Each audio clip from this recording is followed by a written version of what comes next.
நமஸ்தே.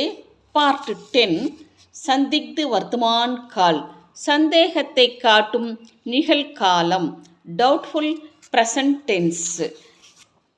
ய ரோத்தா ஹோகா, இவன் அழுதிருக்கலாம்.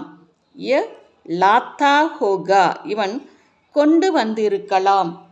யஹ் லிக்தா ஹோகா, இவன் எழுதியிருக்கலாம். யஹ் லூட்டுதா ஹோகா, இவன் கொள்ளையடித்திருக்கலாம். யஹ் லேத்தா ஹோகா, இவன் எடுத்திருக்கலாம்.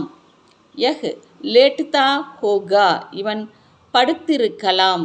யஹ் லவுட்டுதா ஹோகா, இவன் திரும்பி இருக்கலாம், அதாவது ரிட்டர்ன் ஆகிறதுன்னு அர்த்தம். யஹ் சஜாத்தா ஹோகா, இவன் அலங்கரித்து இருக்கலாம். யஹ் சமஜ்தா ஹோகா, இவன் புரிந்திருக்கலாம். யஹ் சஹ்தா ஹோகா, இவன் சகித்திருக்கலாம், பொறுத்திருக்கலாம், எது வேணால் சொல்லலாம். யஹ் சீத்தா ஹோகா, இவன் தைத்திருக்கலாம்.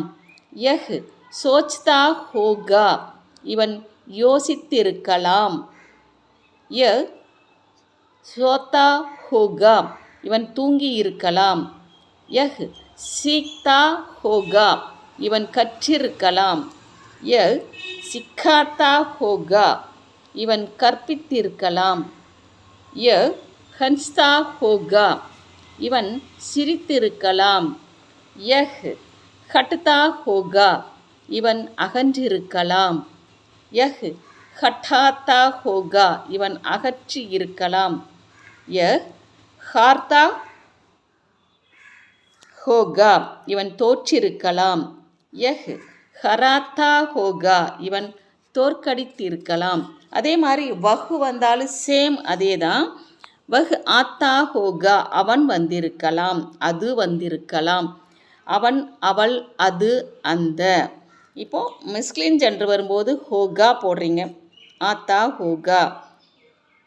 பெண்பால் வந்தால் ஆத்தி ஹோகின்னு முடிப்போம். அது ஃபெமனின் ஜெண்டரில் வரணும். வஹ் உச்சல்தா ஹோகா, அவன் துள்ளி இருக்கலாம். வஹ் உட்டுதா ஹோகா, அவன் எழுந்திருக்கலாம். வஹ் உட்டாத்தா ஹோகா, அவன் தூக்கி இருக்கலாம். வஹ் உடுத்தா ஹோகா, அவன் பறந்திருக்கலாம். வஹ் உத்தர்தா ஹோகா, அவன் இறங்கி இருக்கலாம். வஹ் உத்தார்த்தா ஹோகா, அவன் இறக்கி இருக்கலாம்.